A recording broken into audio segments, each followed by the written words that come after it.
Good afternoon. Welcome to the last presentation in the 2022 Alaska History Society Conference. It's really great that you're all here. We have a very special presentation for the end, of course. This is the most fun one, okay? No highways involved, no politics, no really very, it's the kind of conflict we all understand. My name is Avril Lerman. I have to turn on my speech because I can hear myself. Okay. I am standing in today as moderator for Pennelope Goforth, who has been unwell and actually told us that many days ago and earlier this morning that message hadn't reached every single person. So just to be clear, she actually gave us notice that she couldn't present or be present today, and we hope Pennelope gets better very quickly. We miss her.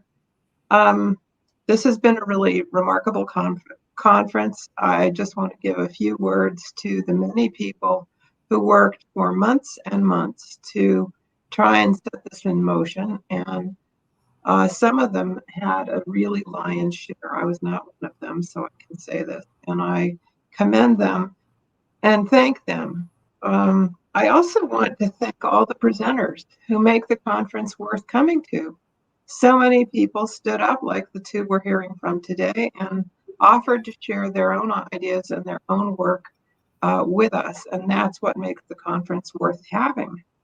The other thing that's terrific is how many of us who are not presenters and did not do the lion's share of the work have joined together as people who are very interested in what other people are doing and participating in questioning and participating in thinking about the program.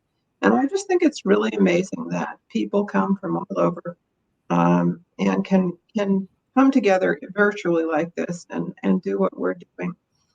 I do want to ask that people who feel so inclined might give us a little feedback, us being the Alaska Historical Society. I am a board member on that organization. And let us know how we're trying to plan for next year, virtual and live, hybrid with both live and virtual. We're trying to think about it. We'd like to hear your experiences. The one thing that's good about virtual is that people can join without worrying about their pocketbook. They're not paying for travel. They're not paying for a hotel bill. It makes it much more accessible to many, many people. On the other hand, of course, there's something that's really missing when we're not together. So we'd like to share your ideas about that with us if you don't mind. Today, we have two presentations. The first speaker is Pierce Bateman, who is a doctoral student in history at the University of Oregon, originally from Alaska. Pierce writes about himself that he studies the history of Alaska in the context of the Pacific world, with an emphasis on events after World War II. He's interested in the connections between that Alaskan and Pacific residents established with each other, particularly in connection with immigration, tourism, trade, culture, and aviation. It's too bad Pierce hasn't got very many interests. It's really a shame. He's so narrow. He's especially interested in how these connections between Pacific and Alaska residents have fueled the development of Anchorage.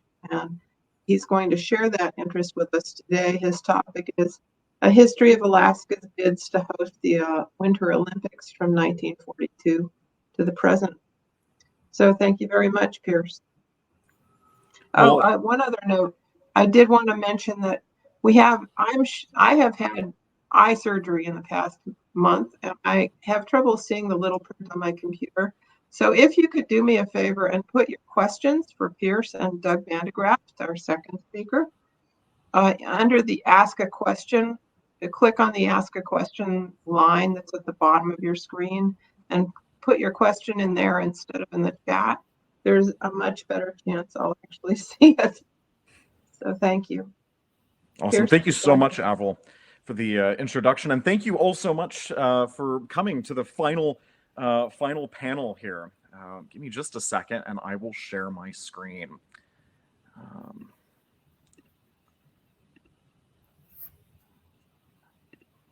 We can't hear you right now, Pierce. Can you still hear me? Oh, maybe I can't hear you. Sorry. Go ahead. No, that's okay. All right, can folks hear me okay? Am I coming in now, Avril? Yeah, I'm good. Okay. All right, well, again, thank you all so much for coming.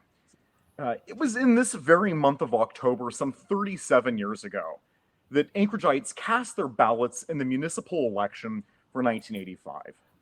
In that year, I'm sorry, Pierce. I think we just need to have you, if you wanted to go into full screen for your presentation, just like we did in the tech check. Sorry about that. No, that's okay. Let's see if it'll do it. Are you seeing me now? Yeah, looks great. Okay, great. We'll start again here if that's all right. It was in this very month of October, some 37 years ago, that Anchoragites cast their ballots in the municipal election for 1985. In that year, Anchorage's citizenry were asked whether or not they supported the municipality's attempts to host the 1992 Winter Olympic Games. The results of the election provided an overwhelming majority of 66.1% in favor for hosting the Games and a minority of 33.8% against, and a very slim 0.1% of those who forgot to fill in the bubble or didn't vote at all on their ballot. For the acerbic sports editor of the Anchorage Daily News, Lou Friedman, who expected at least 75% in favoring of hosting the Games, the results of the election were disappointing. He wrote in the paper, quote, "If apple pie had been on the ballot, it would have been rejected. Too fattening, of course. If free vacations to Hawaii had been on the ballot, they would have been voted down. Risk of sunburn, you know. For the 11,346 of you out there who voted against Anchorage holding the Winter Olympics in 1992, wake up and live. Only an ill-informed, head in the snow, turn back the clock fool with tunnel vision, no pride in his city, and no wish to improve Anchorage's and Alaska's image with the rest of the United States and the world think that having the Olympic Games here is a bad idea." Friedman continued on for quite some time, touting the benefits of the Games. It would boost the city's sporting identity to the nation and the world, spur economic and infrastructure development, and boost tourism, not just at the time of the Games, but long after, now that Anchorage's image had been broadcast throughout the world as a winter destination, not one filled with igloos, but as a winter sportsman's paradise of endless days of skiing, hockeying, and of course curling. He concluded with this, quote, "A message for the naysayers. Dare to be great, turkeys." The response to Friedman's editorial was immediate from these so-called turkeys. Von Wayne Rollenhagen, an Anchorage mayoral candidate, called him, quote, "an amoeba-brained chimp." Others saw Friedman's column as opinionated junk, and others said that they did not appreciate being called names and that they would consider stopping their subscription to the Anchorage Daily News. Others explained their no positions, citing concern for city congestion during the Games, a fear of city growth, loss of the far north mystique, and an anxiety to change in general. They had little to fear, though, after all. Anchorage has, of course, never hosted the Olympic Games. These conflicting visions of whether or not Anchorage and Alaska should host the Winter Olympics is not new to most of us. Many of the people here in attendance today at this conference remember Anchorage's pursuit of various years of Olympiads during the decade of the 1980s. Only a few years ago, Anchorage once again formed an exploratory committee to see whether or not it should throw its hat in the ring again for a bid to host the 2026 Winter Games. What most of us do not know, or rather what we have forgotten, is that the city has pursued these games much longer, several times in fact, beginning in 1942. And we need to think about these games in their given context and their deeper meanings and legacies for the city and state.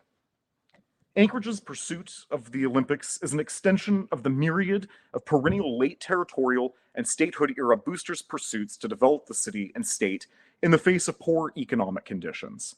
This includes various construction and industry development schemes that never came to fruition, but also extends to attempts to host and or participate in World's Fairs, expos, create financial centers, and a variety of failed plots to attract more tourists. Many of these schemes have been just plain outlandish, like the Rampart Dam or Project Chariot. For 11,346 Anchoragites in the mid-1980s, hosting these games was equally outlandish. But to its promoters and supporters, these games were an antidote to bleak periods of economic struggle or transition. But part of their legacy is both in the city's development of a winter sports identity and in the very landscapes that Anchorage has today.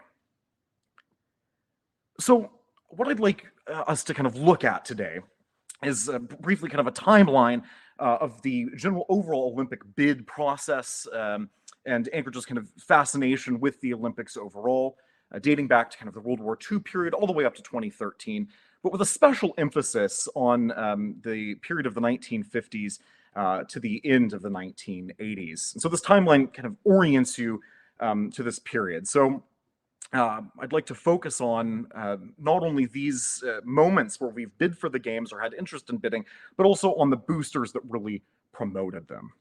So let's dive in here. Alaska's kind of first flirtation with the Olympics came in the depths of the Second World War. In 1940, the Olympic Games that were supposed to be held in Tokyo had been canceled the year prior. And even though the Olympic Committee, the International Olympic Committee, had considered hosting them in Finland, this didn't happen. But lots of sportsmen around the world still wanted to host the games and wanted an outlet, even in the war, to kind of carry the Olympic spirit, but also to participate in the games that they had been training for much of their lives. So throughout Europe, even in prison of war camps and in concentration camps, there are lots of unofficial games held, particularly in 1942, but also up here in Alaska, where Fort Greely, the Fort Greely in Kodiak, not the Fort Greely of our lovely interior today, hosted unofficial Olympic Games. And in 1943, or between 1942 and 1944, Kodiak claimed that it was the host to the world's only Olympics, which is rather strange because in 1943, a group of civilians organized the All-Alaska Olympics and also claimed that it was the world's only Olympic Games. But this was the first moment that the city had kind of Olympic visions. Civilians and military officials alike banded together to host games that were both consisted of typical Olympic activities like running marathons and various different kinds of races, but also more military-focused ones like repairing trucks, tanks, and doing first aid. But in the 1940s, Anchorage had a more, well, I shouldn't say more serious, but a shock of headlines on April Fools of 1947. And settling into their papers for the evening across the city, Anchorage residents opened the late edition of the Anchorage Daily Times, Alaska's largest newspaper, and those perusing the headlines were greeted with exciting news. The banner headline read, "Arctic Valley may be site of 1952 Winter Olympics." A three-man team from the International Olympic Committee had flown to Anchorage earlier in the week to grant their approval for the city to bid as a host for the Winter Olympics in 1952. And another team had just arrived to inspect the Arctic Valley, the town's major ski slopes, for its suitability for the games. Albert C. Hoover, chairman of the survey group, claimed that the site was ideal and superb. It reminded him of Bavaria's Garmisch-Partenkirch and Switzerland's St. Moritz, both of which had played successful host to previous Winter Games. The city, in Hoover's estimation, stood a good chance to receive final approval from the IOC when it would convene and vote later that spring in Stockholm, Sweden. If that was not good enough news for Anchorage residents, then the article highlighted that if chosen, some of the city's sportsmen had made funds available for the construction of the Olympic Village. And with that, the article concluded in a single sentence, letting the reader know that in the tradition of celebrating April Fool's Day, the whole thing was a joke. But rumors persisted that the Olympics were going to be held in Anchorage because someone doing radio announcements had not completed reading the article. And so for weeks, this announcement continued to be spread around town. And it got residents really excited, including newly arrived resident George Byers. Now, Byer came to Anchorage after World War II as a laborer and worked his way up as a longshoreman, then a postal worker, then as a union member, a city council member, and finally as mayor in 1960. And Byer had grown up in the 1930s and witnessed the games of 1930 in his hometown. Buyers thought, why not Anchorage? Anchorage could do this as well. And so during Buyer's time as a city council member and as a mayor, he fought vigorously to try to get the Olympic Games to Anchorage. And so he put bids in for the 1960 games and the 1972 games. Now, both of these were miserably unsuccessful. But the bids revealed Anchorage's so-called problems. This is what the United States Olympic Committee said that Anchorage kind of lacked. It lacked infrastructure, it lacked facilities, and then in general, there were just too many misconceptions about Alaska for the USOC to grant Alaska the ability to carry the United States to the bid process at the IOC to clinch the Olympic bids. So Byers was unsuccessful in getting the Olympics to Anchorage, but he sparked kind of the serious attempts to bid for the games. And so here's a picture. So this is Byers here in the picture here. This is actually a photo that I just recently found in Estonia. It just arrived a couple of weeks ago, but this is the poster at the 1964 Winter Olympic Games, or excuse me, the Summer Games in Tokyo. And even here we were advertising to try to get the games to be put into Anchorage. And of course, we were unsuccessful in our bid for the 72 Winter Games in 1966. In the bid for the 1972 Games, Beyer had worked with Alaska's first director of tourism, Chris von Imhoff. Now, Chris von Imhoff was also the general manager and vice president of Alyeska Resort. And it's in Imhoff that Beyer found a kindred spirit, someone who was willing to promote sports within the state. Now, Byers had actually had a significant interest in sports, even though he was an incredible booster himself for every myriad of back of the kind of cocktail napkin scheme you can imagine. He brought numerous things to Anchorage, like the title of All-American City in 1956 and in 1965. But he also got the very first kind of football game to happen here in Anchorage between two high schools, one from the lower 48 and one from here in Alaska. And he found that Chris von Imhoff was equally excited about these kind of sporting developments. And because of Chris's work, not only within the tourism industry for the state, but also in his role as general manager for Alyeska, together they worked to promote not just the Olympics, but athletics within Anchorage as well. So Chris von Imhoff had helped with this 1972 bid, and what he learned from these failures of not getting the bids was not only these kind of lack of infrastructure development and lack of facilities, but also in the kind of non-Olympic activities and championships that Anchorage and the South Central region, we weren't hosting any sports at this time really to international clientele. So Imhoff spent much of his time as manager for Alyeska getting championships, airline championships, the national skiing championships to be hosted at Alyeska to demonstrate that Anchorage and Girdwood could actually host the Winter Olympics. And this worked. By the 70s, there were major sporting events in almost every event in skiing held every winter in Girdwood, which had long been claimed, even though not as part of Anchorage, that this would be where the skiing events were actually held. But it wasn't until the 1980s that we resumed a serious attempt to actually get the Olympic Games. So Imhoff, in his work with Alyeska, had hired an ad man, Rick Meister, who eventually went on to be a city council member and then eventually mayor of the city of Anchorage. And he also found a kindred spirit and someone who was equally interested in promoting sports in the city, but also in trying to get the Olympic Games.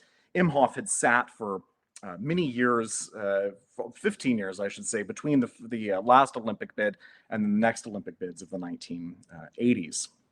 Now, one thing I forgot to mention here, because I've been blathering on, part of my thesis here is that these economic conditions that each of these three individuals kind of faced during the Olympic bids is part of what spurred on the bids themselves.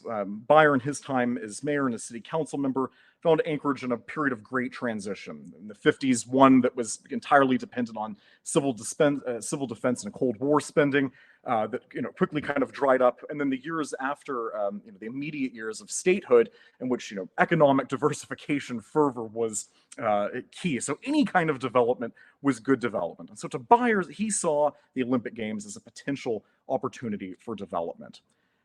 During Imhoff's time, the kind of 15-year period where there were no Olympic bids made, economic conditions were good. The years of international trade in the late 1960s, the discovery of oil, the construction of the pipeline, and the filling of Alaska coffers with oil money meant that there was no real need to host the Olympics in terms of making money. But this changed drastically by the time that Mystrom was in the city council. 1985, of course, Alaska enters the worst recession up to that point. And anything to be done that could spur some kind of economic development seemed like a good idea. All sorts of harebrained schemes came out of this, but one came back, which was bidding for the Olympic Games. So in this era of diversification fervor in the mid to late 1980s, this is the climate in which Anchorage made 3 very serious bids. Now, one thing that earlier bids did not have that the ones of the 80s did was a good sense of marketing. And as an ad man, Mystrom really brought this to the Olympic project. He developed, I'll jump ahead just a little bit here, but he developed this logo, something that all of the presentations had not had. There was no branding for Anchorage or Alaska as to what it could be to host the Olympics. So everything was put together under this logo designed by Dennis Smith, and it was marketed on hats and sweatshirts and scarves and brochures and everything that you can possibly imagine, cups, spoons, everything. And then what he did was put together this really slick kind of media presentation to the United States Organizing Committee and later to the International Olympic Committee to host the Games. And Anchorage did rather favorable. We'd clinched the bids to represent the United States for the Olympic Games for 92 and 94, and lost, unfortunately, in 98 to Salt Lake City.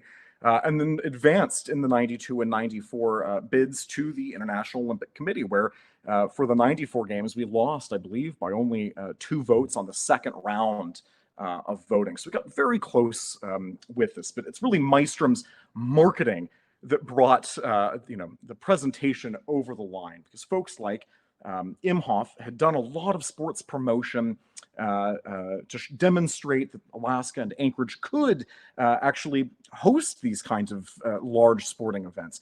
But one other detail kind of helped here. During the Imhoff years, this kind of stagnant, or not stagnant, but rich period of economic oil money, Project 80s led to a lot of construction of major buildings in Anchorage. And I'll advance here one extra slide. Many of Anchorage's current buildings, like the Egan Center, the Sullivan Arena, the Ben Boeke, I've got a list here, which I'll spare you all from reading, but there's about a dozen buildings that come out of this Project 80s period that we generally think is just being the byproduct of this oil money. But what directed the construction of these buildings, particularly all of the sporting arenas in town, our various trails, hilltop ski area, as well as every single outdoor hockey rink at all of the Anchorage School District schools, just about. And that was this motivation to host the Olympics. So even though the money came from Project 80s, the motivation and the decisions to build these things came from this idea that even in these periods, particularly in the Imhoff years when we didn't bid for any Olympic Games, that we were in the preparation stages of readying ourselves to put forward serious bids, like we did in the Mystrom years, because we finally had the infrastructure. And so that's kind of one of the lasting legacies of this whole project, despite the fact that we never hosted the Olympic Games. We got all these lovely buildings that we recognize and still use today in Anchorage. I've got a photo here in the bottom right corner. The sign says University of Alaska, but this is actually the kind of present day UAA campus. At this time, it was both University of Alaska, Anchorage, and the Anchorage Community College, 1984, 1985 there. the UAA was supposed to be the site of the Olympic Village. And even though this didn't happen, because this plan had been put forward, because we thought we had a good chance of hosting the games, a lot of the current student housing was actually the start of the Olympic Village. So this is kind of what I see really is the legacy of these failed bids. So even though we didn't host the Olympics, we've got all of these reminders that we don't even recognize as being a byproduct of the Olympics here in Anchorage today. So, and one last photo, because I didn't explain this. This is the Olympic Organizing Committee out of Anchorage in Indianapolis, right after they had won the United States Olympic Committee's approval to represent the United States in its bid to host the Olympic Games. We've got Ted Stevens there, and Rick Nerland and his wife, and then of course Rick Mystrom in the middle there. So anyway, thank you all so much for coming. Thank you very much, Pierce. That was wonderful. I was here for many of those years, but I didn't understand all those things, and it's really something to revisit. We will have questions available after both presentations are done. Before that, we will hear from Doug Vandegraft, who is I'd say one of the most popular historians in the Alaska Historical Society, because Doug is a specialist in strange bars in Alaska and has written a book which is already in its second printing, which can be purchased on Kindle or in paperback from many local or distant booksellers. Today, Doug is going to talk about bars and alcohol in Alaska, conflict and controversy. I'm very excited to hear this because I've been working on the history of Juneau in the 1940s and reading things like the police blotter. And what I can tell you is that bars and controversy are almost the same word, at least at that time. Doug was for 35 years a cartographer in the East Coast, and has now actually for quite a while been working on this as a kind of sidelight. So thank you, and look forward to hearing you, Doug. Thank you, Avril. Go Cody, ahead. am I supposed to be able to see myself or no? Nope. We can see you. Oh, good. Yeah, awesome. That's all that matters. Thanks. Well, good afternoon, and thanks for hanging in there. I know it's a Saturday afternoon, and I'm the last up, so it's either it's good or bad. I don't care, but I'm going to go forward with my presentation anyway. And Avril is so right. You know, there is all kinds of things that conflict and have controversy when you start talking about bars and alcohol, and particularly in Alaska. I dedicate my session to my publisher and my agent, Lael Morgan from Epicenter Press, who passed away back in July. Was Lael who told me, she said, Doug, people are either going to love your book or they're going to hate it. And boy, was she right. As Avril said, I lived in Alaska from 1983 to 2000. I moved here when I was 24 and I left when I was 40. And I had already decided I wanted to write the book. And I left Anchorage and I moved to the Washington, D.C. area. And with the help of the Library of Congress and the National Archives, I was able to put out the first edition of this book in 2014. The second edition came out in 2017. It's been just a work of passion for me, and I really enjoyed talking about it, and definitely in light of the Alaska Historical Society. Today, I'm going to talk about a little background, prohibition in Alaska, and how the liquor laws were not enforced. And I'll be talking about women in bars, natives and alcohol, and also the oldest bars in Alaska. This is an interesting picture. This is the Federal Bar in Anchorage, and for what you don't see here, you do not see women and you don't see natives. This is all white guys having a drink, and definitely white bartenders, white men. And I thought this is a kind of telling for the time. This is probably in the 50s. When Alaska was owned by the Russians, the Russian-American company was known to trade with the natives, furs and everything for goods and services. And alcohol was definitely involved in a lot of the trading there with the early natives. We bought Alaska from Russia in 1867, and in 1868, the Alaska Act. Illegal to import alcohol into Alaska. But it was, as always, very difficult to enforce these laws with the remoteness of Alaska and the lack of law enforcement people. And bars were operating openly in Wrangell and Sitka in 1869. And the Army, who was really kind of in charge of Alaska at that time and trying to enforce the laws, really didn't do much of that. They actually worked with the natives of Hoochinoo to invent this mind-numbing concoction called hooch, which was made of bark and berries, and they taught the natives how to ferment it. And I never talked to anybody who had a glass of hooch, but I probably wouldn't have liked it. Here's a saloon in Wrangell in 1898. It was illegal to have a bar in Alaska at that time. This is Lincoln Street, Sitka, in 1869. So, the year that the Alaska Act was passed. And the Alaska Times were just openly publishing advertisements for the Sitka Saloon, Kaplan and Company's Saloon, the G.W. Brady's Billiard Saloon, the One Bit House, liquor, cigars, and apples, the Sitka Brewery, the Central Saloon, and in 1870, the Petersburg Saloon. I like these because it provides a record of what is probably the very first bars in Alaska.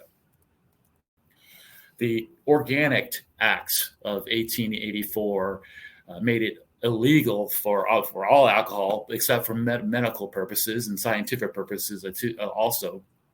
But again, there was absence of resources to enforce laws. And when they were enforced, it was unequally. That is, everyone knew that natives weren't supposed to drink, and so they were the ones that were put in jail if they were caught with alcohol, not the white people. They tried to get Indian police to enforce their own people, and that worked for a little while, but not really to any great effect.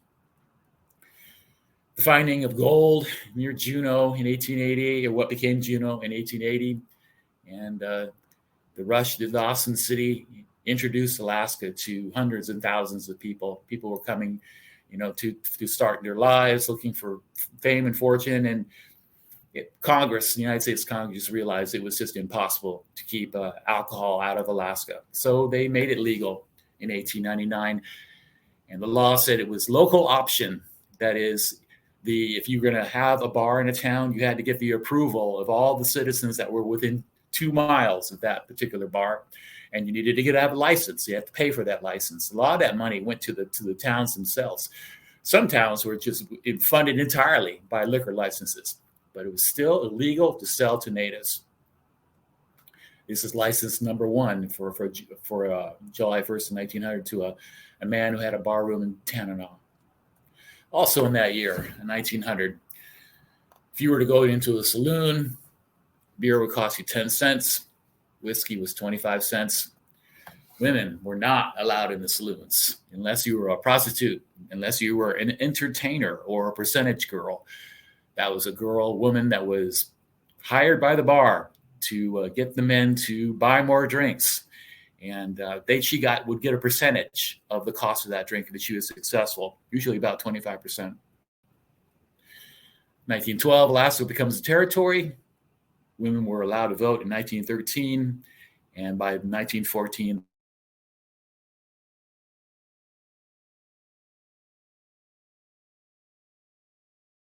almost all of Alaska were being blamed on the alcohol. And so a whole 2 years before the rest of the United States, Alaska went dry. I thought this slide was interesting. This is Juneau, just before 1918. I think it's 1916. So the natives couldn't vote, but they were voting everyone to vote dry as well. We natives cannot vote, but we recognize what is beneficial. So the second prohibition, 1918 to 1933. Yeah, so 15, a little over 15 years of the bone dry law is what it was called. And that's exactly what it was. There was absolutely no alcohol allowed at all, not even for medicine. This really upset a lot of doctors who wanted to use special medicines for certain diseases, and we're not allowed to do that. I'm sure there were ways around it, because Alaskans were never really without alcohol. The proximity of Alaska to Canada, which did not have prohibition, made it pretty easy, to get to bring in whiskey, into Southeast Alaska. And again, the remoteness of Alaska and the lack of law enforcement made it just really easy to bootleg and to moonshine. Made it extremely lucrative. Sorry to interrupt. These towns I just wanted to mention it stopped screen sharing. I don't know if that was on purpose or if something happened. No, not at all. Oh, okay. Yeah, we can try to get that restarted. What should I do? Is something I should do? Oh, sorry. Yeah. If you go back to Crowdcast there where we are and hover over your face, it brings down the toolbar, including the share screen button.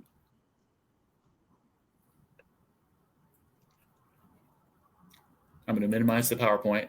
Okay. So here I am and share screen. Yep. That worked? That works. And then if you just pop open the PowerPoint again, we'll make sure we can see it. It's looking good. Yeah, if you just play from current slide. Okay, good. Yep, we see it. Thank you. Oh, good. All right. Thanks for telling me. No, did I? Should I go back to the previous slide? Maybe just to see what it was in case you missed it. Okay. Yeah. I was talking about, the bone dry law and how no alcohol allowed at all. But it was still really easy to get alcohol in Alaska because we were so close to Canada.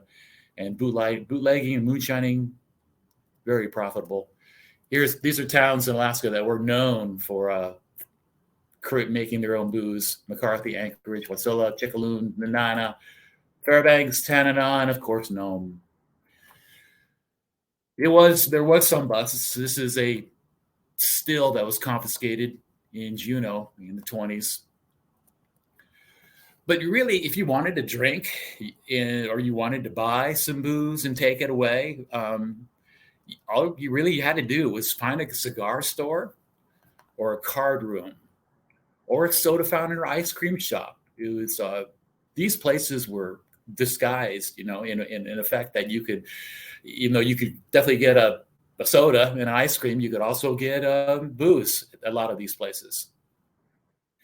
Bone dry law ended in 1933. Franklin Roosevelt was elected president, and he did what he said he was going to do. He was going to end prohibition. So just like the rest of the country, Alaska was able to sell beer and wine again. And this was an ad from Juneau announcing a lot of beer being delivered to Juneau here in the next few weeks. This is to beer and wine license number 1 in Mr. Race. So it was just beer and wine at first in 1930, and they were known. The bars are known as dispensaries. But in 1934, all liquor became legal in Alaska. It took another 5 years before we were able to get an actual, cocktail or a drink, hard of alcohol in a dispensary. And then they got rid of the word dispensary and they became cocktail bars. But it was still illegal to sell alcohol of any kind to natives, and natives were not allowed to go into bars. This was finally repealed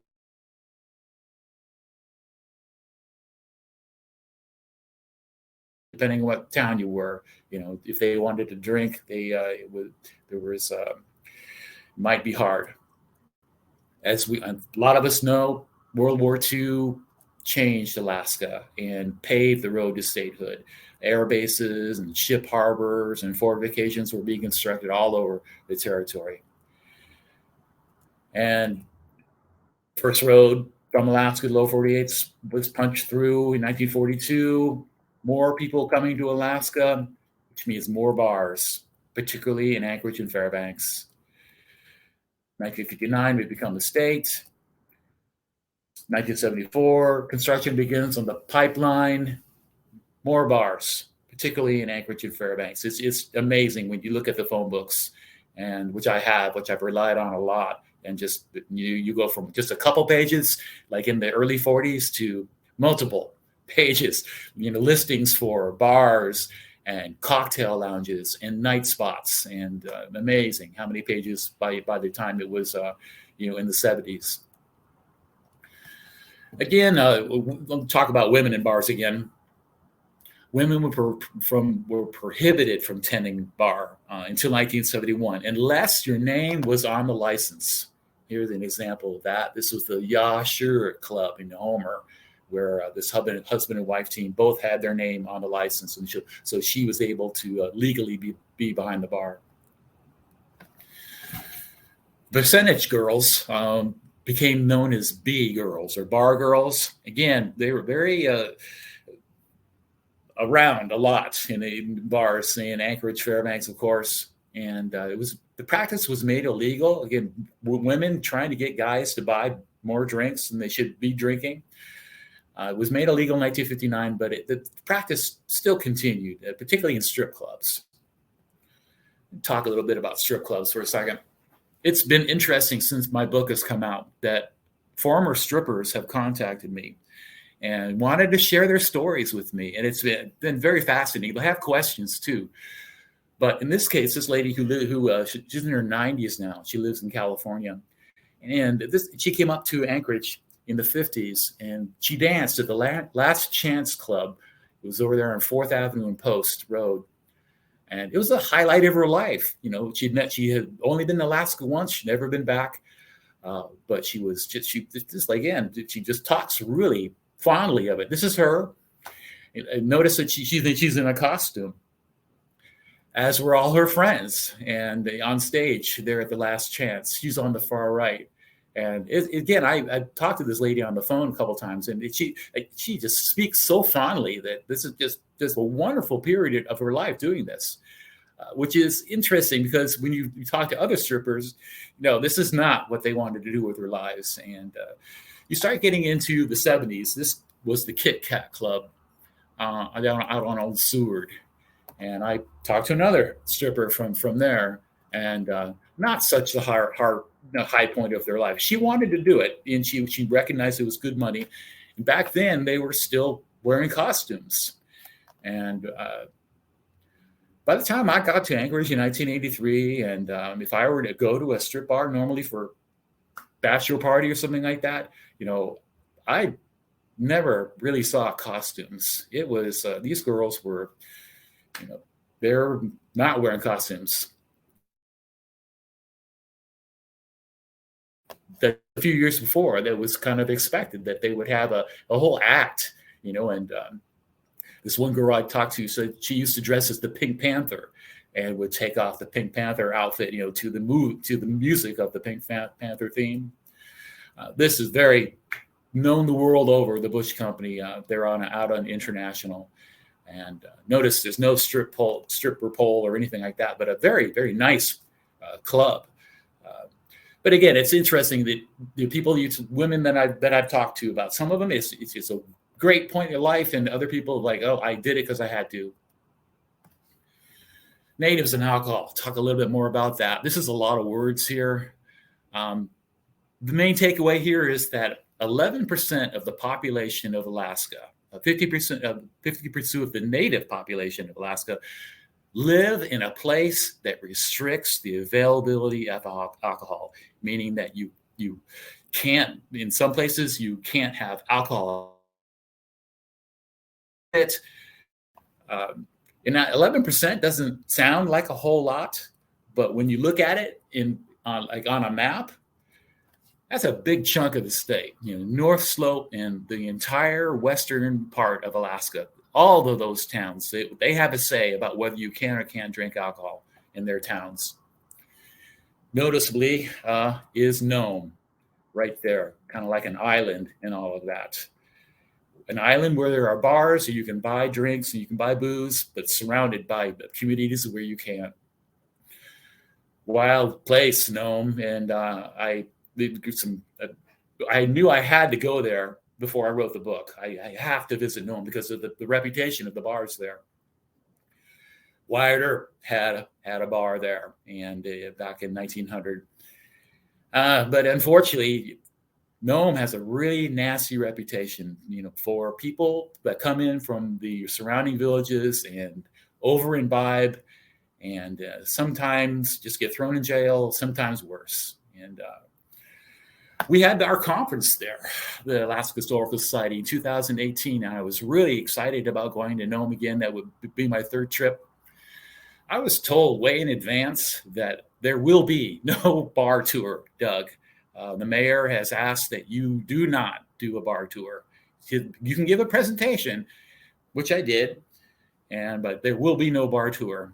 I don't know if you guys remember him. I won't say his name. He's passed away a couple years ago now. He was that guy that used to go, "Hello, Central." And I didn't feel hard feelings at all, about seeing this guy. And I tried on 3 times to shake his hand, and he didn't want to meet me. It was interesting. And again, I didn't take it personally, but I thought he really was kind of looking more into it than maybe that somehow that I was, some evil person, that I was glorifying alcohol or something like that. And that, like, true to what Leo said, some people are going to take my book that way. People said, "Doug, well, we're going to have a bar crawl, aren't we?" And I said, "Yeah, well, maybe." The hush, hush, no, we're not. Wink, wink. It happened anyway. We went ahead and did a bar tour. We ended up at the Board of Trade, very famous saloon in Nome. For a lot of us, it was the last time we saw Terrence Cole. We had a really good time, and I'm really glad that we did it because we got time one more time to say goodbye to say hi to Terrence, and unfortunately, that was the last time a lot of us saw him. Controversy and Alaska's oldest bars, and for the purposes of the book and with all the research I did, I decided that prohibition, because there was over 15 years where you could not legally drink alcohol. No, you couldn't sell it, anything. It reset the clocks, reset the calendar as how old a bar can be. So in my view, May 1st, 1933 was when Alaska started issuing licenses again. It's at that point where now we can talk about the oldest bars. And so from that date on, there are only 5 bars in Alaska that are still in continuous operation since 1933.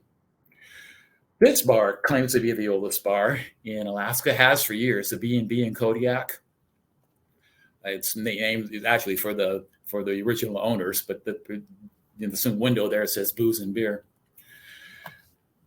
Here's some old ads from 1970, 1972, Alaska's oldest licensed bar in Alaska's oldest town. And in the course of doing my research, I figured out, well, this really isn't true. Like everywhere else, the B&B had to close, which it did. They were around in 1899. This is a photo of inside the bar in 1899. We even know some of these people are. But it had to close in 1918, of course. They're very proud of their history. This is their license from 1906, hangs proudly in the bar. But in 1944, the original owner had died, but his sons decided to bring the old name back. And so in 1944, this is from the Kodiak Mirror, saw inauguration of the B&B, owned by Jess and George Blinn in their pool hall location. And so the B&B was, out of business from 1918 and 1944. So I could not consider them to be the oldest bar. And I shared this information with the owner, and she didn't take kindly to it, and hasn't talked to me since. And that happens sometimes. People sometimes, when faced with the truth, they take it different ways. Here are the oldest bars in Alaska that I considered to be the oldest bars in Alaska based on my research. The Imperial in Juneau, which is a really old pool hall, really. And no windows or anything like that, but it's a really cool place. It's actually, there's their sign they say it's established 1891. That's not really true. There was a bar there in 1891 called the Missouri. It turned into the Louvre. But then it was a department store for a while, and until a man named Stocker moved his pool hall, the Imperial Pool Hall, in there, and he had his license on May 14th of 1933. And there's no other bar that I've looked at, that I've done my research, that had its license earlier than the Imperial, which makes it the oldest bar in Alaska. Another cool bar in Haines, also had their license since 1933. This used to be a brothel in the 20s, and supposedly you could get a drink there as well. And just a really neat old place. And I would just love to go back there again. I've only been there a couple times. Owned by the Tangs family for a while. They just recently sold it, Christina Tangs. That's her dad, Marty, there behind the bar with the crew cut. And he was actually mayor of Haines for a while. But Haines is a beautiful town, and this is a really cool bar, and I'm hoping someday that the Historical Society will have their conference there. We had a conference in Cordova not long ago, and also the Alaska Hotel has been there serving beer and alcohol since 1933. Again, really old-time classic place. I mean, the whole interior is wood. You can tell you're in a really old hotel. It was built when they were constructing Cordova in support of the Kennecott mine, and so it's been there a long time. I like this. The sign was done. This is a story. It was hung upside down intentionally, so that if you passed out on the sidewalk and woke up, that you would know that where you were. We were at the Panhandle last night for our bar tour. This is by far the bars in Anchorage. This is Bishop, the oldest one in town. And there's been a Panhandle since 1915. Back in 2015, it was cigars and tobacco. Back in 1916, this is 4th Avenue. It was on the right-hand side of the street. A man named Tex Jones owned it.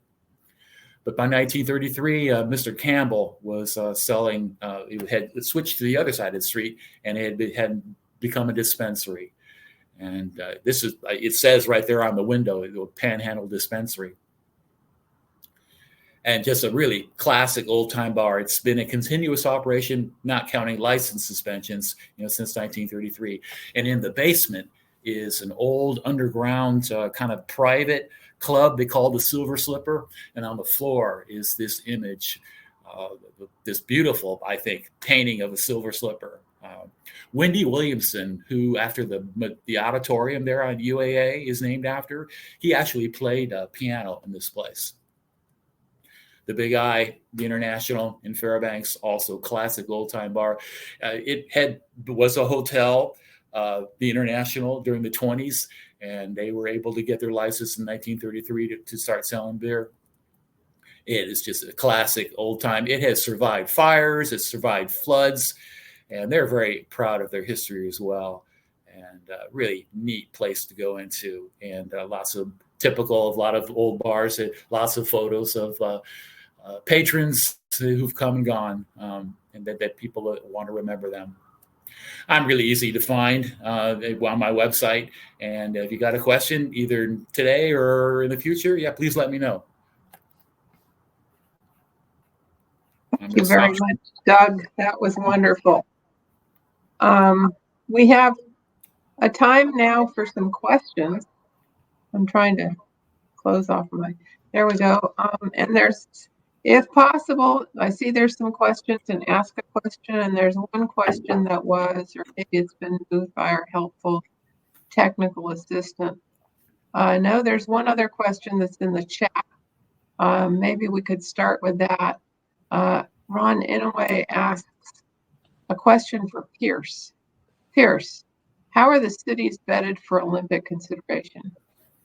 Well, first, Ron, how you doing? I miss you. I got to come up to Fairbanks and see you sometime. That's a great question. I don't know that he's there. Oh, he's not in Fairbanks. Well, I'm going to have to see Ron wherever he is. The process of how cities are vetted has changed a little bit over time. But one thing that's really stayed the same is site vetting. And so the United States Olympic Committee and the International Olympic Committee depending on the various stage of where the bid city is along in the process, has a bunch of site visitors come out, and so that ranges from people looking to see whether the current facilities that a city has, a potential host city has, are suitable, or whether the sites that they have for new construction are suitable, and then particularly for things like skiing, whether the conditions are actually going to be conducive to hosting Winter Olympic Games. And I think the Winter Olympic vetting process has always been a little bit more stringent because it requires cold temps. It was, I think, in the 70s that a lot of the outdoor ice skating events were finally all moved indoors, so that requirement kind of disappeared, and that's why the construction of Ben Boeke and Sullivan Arena became more important for those site visits in the 1980s. But prior to that, cold weather was key. But that's kind of one element of that vetting. The other part, and kind of how cities are vetted in the end and how the decisions are made, are by the respective USOC and IOC members. Folks might remember in the late 90s and the early 2000s, I think actually probably about 2004, the Salt Lake City Olympic scandal, Yeah, which I can't hear. which Here's just it says the stream is unable to connect due to a network error. regarding bribing Wait for a second, Pierce. Somebody needs to mute themselves. Go ahead, Pierce. Sure, the IOC membership took bribes for education funds, for incredibly expensive dinners, for prostitutes, for all sorts of things, and granted, I believe it's Salt Lake City, Nagano, Japan, and another city that hosted the Olympics in the 1990s and the early 2000s. And anyway, it ended up being that there's this giant kind of corruption scheme, and so that may have cost Anchorage actually its opportunity to host the games. These kind of corruption things. I know that the records for the Nagano Olympics mysteriously burned up and disappeared when they were investigated, and I think somebody killed themselves so that they wouldn't have to deal with the investigation. So anyway, make a long story short, the vetting process is fascinating and occasionally full of corruption. I'm going to alternate between the two of you. Doug, a question from Leanna Williams. How did the pipeline era shape controversies around bars and alcohol?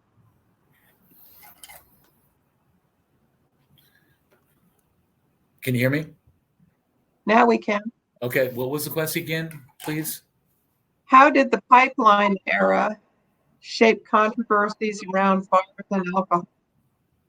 Well, it increased controversies, I think, because there was just similar to when World War II happened. There were just so many men coming here, and the pipeline did the same thing.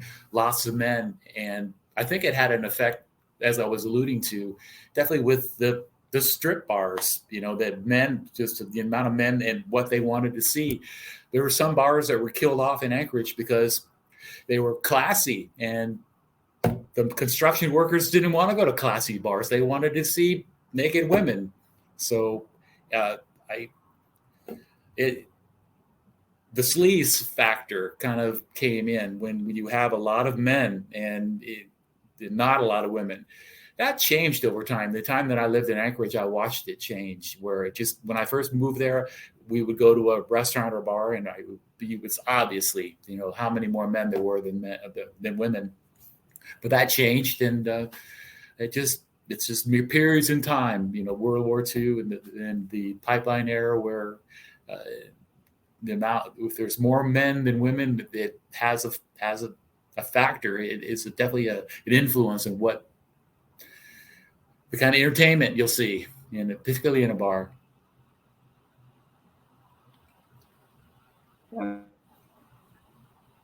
Pierce, a question from Russ Vanderlucht.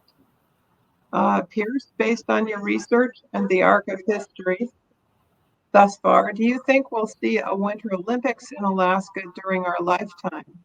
What conditions need to be met for this to occur?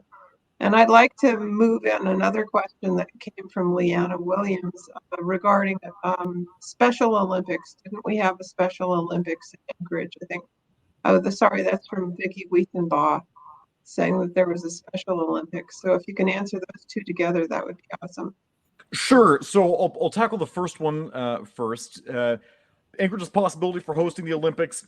A lot of folks say no. The 2013 exploration committee that looked at hosting the 2026 Olympics said that it was a no-go. Ironically, all of the facilities that were built during Project 80s tailored towards our various bids to host the Olympics for the 92, 94, and the 98 games are now old and sometimes maybe too old to accommodate that.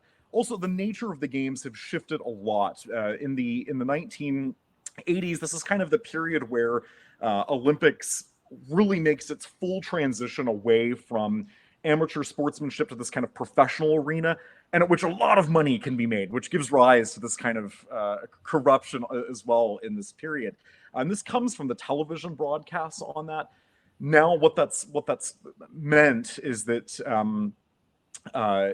you need both great telecommunications things up here, which at one point we did have in Anchorage in the 80s that would have worked. Alascom was slated to make some $300 million from broadcasts of the games alone. So that's not hotel revenues. That's nothing. Just their broadcast to the world alone. That that was going to be a great boon to the city, but we've lost our ability to deal with some of that in-house now, which is also a problem. And then I think actually someone else asked a question about climate change in relation to the Olympics. The cities that are going to be able to hold a lot of these winter games and do them outdoors, that's disappearing. I read an article, I think it was in the New York Times, about the number of cities that will have enough snow to be able to do a lot of the skiing events with natural snow, not man-made snow. Those days are just about done. I know the most recent Olympic Games, they manufactured most of the snow for that.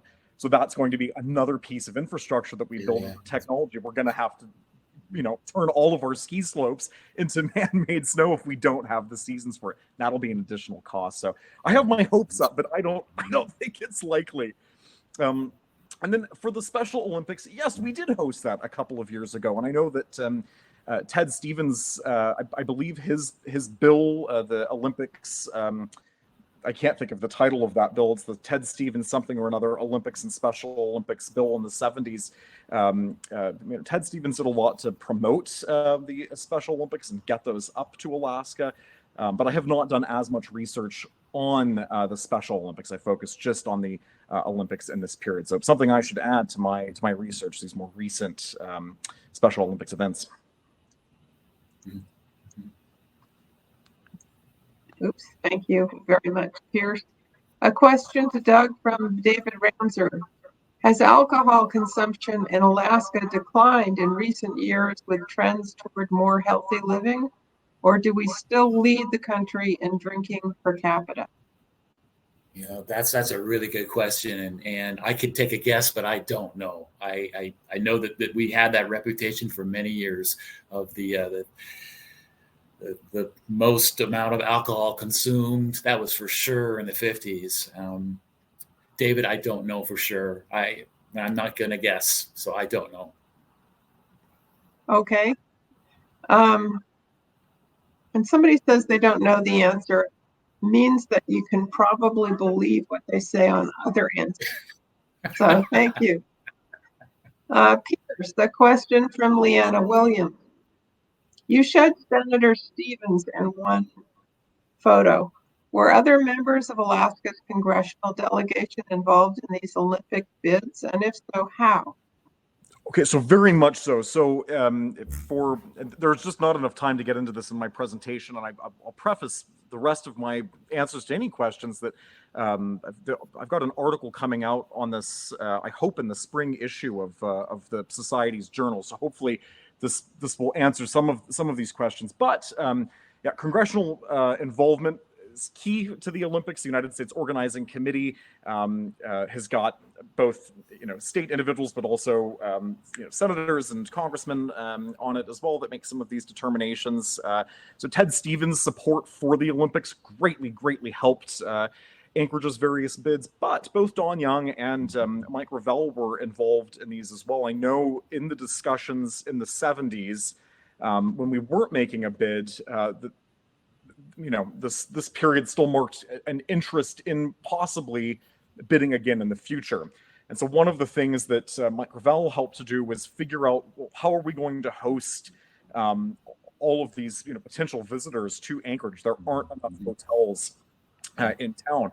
And so both he and Ted Stevens worked to get the USS United States, which I don't think, I think that's still floating in Boston. I think it's nearly scrapped now. It is anyway on the inside, but that used to be one of the largest oceanic liners in the world, the fastest ship on the Atlantic. But they were going to get that thing to steam up to Anchorage and serve as a floating hotel. Another thing that I know Gravel worked on was using the Buckner building in Whittier. So for anyone that's been in Whittier, there's the great, Begich Towers there that most of the town lives under. Well, before the Begich Towers, there was the beautiful Buckner building, the original city under one roof. It was not destroyed, but pretty significantly damaged in the 1964 earthquake. Well, anyway, they talked about using this damaged building to host the entire Olympic Village. So a lot of these kind of facilities concerns were initially addressed by some of our congressional folks, but a lot of this though came from just civilians here in Anchorage interested in hosting the games. A lot of the money came out of pocket from folks, so it's an interesting kind of dynamic between both public and officials there in clinching the bids. So thank you for the question. Thank you, Pierce. I have a question for Doug, myself. Doug, I wondered what you saw in the history of the ways that African American, Filipino, Chinese, Japanese, and other non-white people, including Native Alaskans, were dealt with in bars in Alaska. I know that in my own research, one of the people I spoke to said that a bar in Douglas, Alaska would make what they called Indian beer, which meant that they would pour the dregs of bottles into other bottles and then using their thumb put a top on it. And I just wondered what you found out along the lines of non-white people in bars. Well, there definitely was some.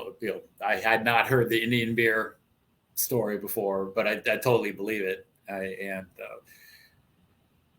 In times, definitely during the 50s and 60s, you can read about that. Just that, or that people were not treated the same in bars. And by the time speaking from my own experience and going to as many bars as I have, and because of my book, wanting to write this book, I just have not experienced a lot of that. I have not seen where this race was not allowed, or these kind of people are not allowed. Drunks, as always. See, if you're drunk, you don't belong in the bar, and you get asked to leave, or you don't even get in the door a lot of the times. But I can't really think. No, that's not entirely true. I was once in Seward at the Pit Bar, which is a bar just outside of the city limits, and everybody in there that night was white, and my buddies, we had been there a while, and we were getting ready to leave, and there was, I don't know, had no idea because I had not heard the conversation before, but what I saw was this one black guy over to the side here, surrounded by 3 or 4 other white guys, and they looked like they were just going to take him out. And I had liquid courage in my veins, and I said, wait. Now he's with me, and we're leaving right now. Come on, let's go. And I put my arm around him and got him out of there. And that's one of the only personal experiences where I thought, and I had no idea. Was it because he was black? Maybe not. Maybe it had something to do with a whole other issue. But when I have gone to all these towns in Alaska and gone to bars, and I have not been to every bar that I've written about. It's only about 10 or so now that I haven't been to, but I just have not really seen that a whole lot. Racism, or people being treated differently because of what color they are, and maybe that's a good thing. I think it's a great thing that I can say that. I cannot, of course, speak for other people's experiences, but in my own, that's what I have observed. Thank you. Pierce, a question from Mark Rice. What were the attitudes and roles of statewide boosters like Gruening, Atwood, etc., toward hosting the Winter Olympics? Okay, that's a very good question. Atwood is just the most unashamed booster of everything. If he sniffed an opportunity for the development of Anchorage or the state, he'd take it. So Atwood is probably it's interesting. Of all the projects and things that Atwood participated on, he does not have a giant hand in the Olympic Games. But of course, the editorial pages of the Times are a constant support for the initial bids. Now, in the 80s, as the Times kind of hold on the subscription hold begins to slip with the rivalry of the Anchorage Daily News, that matters a little bit less. But even in the 80s, I would say that the Anchorage Times has just an absolute pro Olympics bent on that, even over the Anchorage Daily News. So as for folks like Greening, so Greening has a really interesting relationship with George Beyer. George Beyer's a great dreamer and a doer. That meant that he wrote Greening all the time, and it kind of irritated Greening because Beyer, if he felt like Greening wasn't doing enough, then he should just go down to DC and chat face to face with him. And so a lot of letters say, "Well, Ernest, do you want me to come down and we can figure this out?" And Greening says no, and he writes Bob Bartlett privately, and he says, "My God, that man is a thorn in my side. He thinks the answer to everything is coming down, and he just gets in the way of things." But because the initial bids, particularly in the 50s and 60s, were so locally done. I mean, it was basically Beyer and a secretary, or Beyer and von Imhoff and a secretary, that kind of put together these bids. It's really a local affair at that point, but by the 80s, that completely changes. It's every booster is in it, but Beyer promoted so much, I think he wasn't given enough credit for those initial, or given enough help either for those initial bids. So thank you for the question. Doug. Yeah. From Rachel Mason, the question: in Kodiak, I heard repeatedly that the bars were the first establishment to reopen after the earthquake in 1964. Mm-hmm. Was that true in Kodiak, Anchorage, Seward, and other cities affected by the quake? Well, I've heard the same stories about Kodiak, and hats off to them. And that is, from all accounts, she's right. They were up and running like within that first week. But here in Anchorage, there were blocks where bars were destroyed, and there were bars where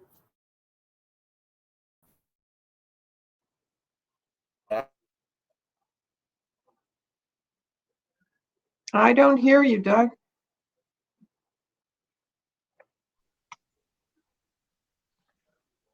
It sounds Still like not there hearing you. might be some broadband issues on Doug's side. Hopefully his internet sort of picks up and stays with us for the last few minutes at least. I have another question for Pierce while we're waiting for Doug to come back. I'm not quite sure where this comes from, though. So speak up. Pierce, for your information, U.S. Senator Stevens' son, Ben, who suddenly passed 2 days ago, had a lucrative contract with the local Special Olympics, which was quite controversial. I don't know whose question that is, but would you speak to that, please? Sure, that was from David Ramser, and I did not know about that, so I'll have to take a look at that as well. Special Olympics is I think there's room in my article for some more information on that, so I'll definitely take a look into that. And David, if you're still listening, I'd like to interview you as part of my dissertation unrelated to the Olympics. So please expect an email from me at some point soon. Doug, are you back yet? I'm not seeing Doug back yet. Okay. Trying to get him back. Somebody let me know if Doug shows up again. I'm not seeing any other questions for Pierce right now. So I think we've pretty much answered the questions that were put into the ask a question place. Did I miss any, Cody, for Pierce? I am not seeing unless this one from Pat Garrett might be for I'm not sure who that's for. I could see it probably more for Doug, but let's see. Well, in that case, I think we are largely through with our presentation and question and answers. I'd like to, oh, here's Doug. Doug, you're back. Can you hear My us? internet connection. I'm at the Captain Cook, and it's, I don't know, wavering. I don't know what's going on. I hear you fine. Well, if Can you're you hear here, me? we do have a few other questions. One person wants a very I short hear you answer fine. to what's your favorite Oh, well. bar in Alaska and why?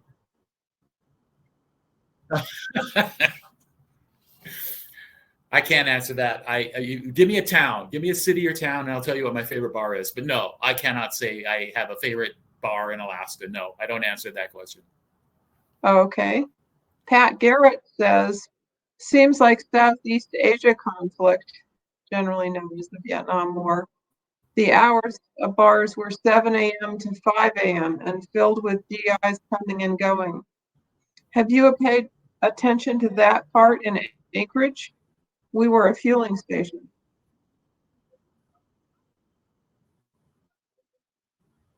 I remember those days too. When I first moved here, you know, the bar closed at 5 a.m. and they were open again at 7.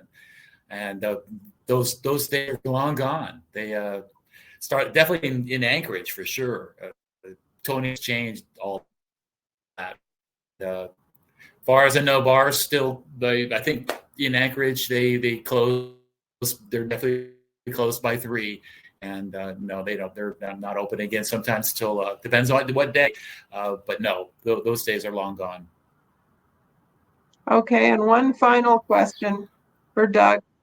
Pierce, you exhausted all your questions, so you can take a breather for a second. The last question for Doug and the last question today. Doug, which bars did you visit last night? That's from Ron Inouye. Oh, we started out. What? No, we started at the Panhandle, and then we went to the Gaslight, and then the Pioneer, and then we ended at Darwin's, and that is where I say goodnight. You know, I said, very much. Hope you guys had a great time, and then and only then will I go have a drink and join everybody. But no, that's my policy. I don't drink at all until I get to the very last bar and the tour is over and everything. So Darwin's was packed by the time we got there. It was just standing room only. But it was a great time. We had a really good group, 25 at least. So I was really happy. It was a great to be doing that again. I really enjoy that. Doug, I gotta say, I had a blast in Nome at the unofficial one. I don't know if I've ever had that much fun at some bars as that evening. And I know Leanna's listening here; she was there as well. We had a great time. So thanks for always leading us around to the best watering holes in any given town. Okay, well, Pierce and Doug, I had a great time thank too. you That so was much for a wonderful seminar, if that's what we call this. It was an excellent way to finish out an excellent conference. Very much appreciate everybody who's listening and asking questions. Do send us a little info on your feeling about virtual and in person and whether we can combine them or not. Interested in getting your feedback, and thank you so much for being part of the 2022 Alaska Historical Society Conference.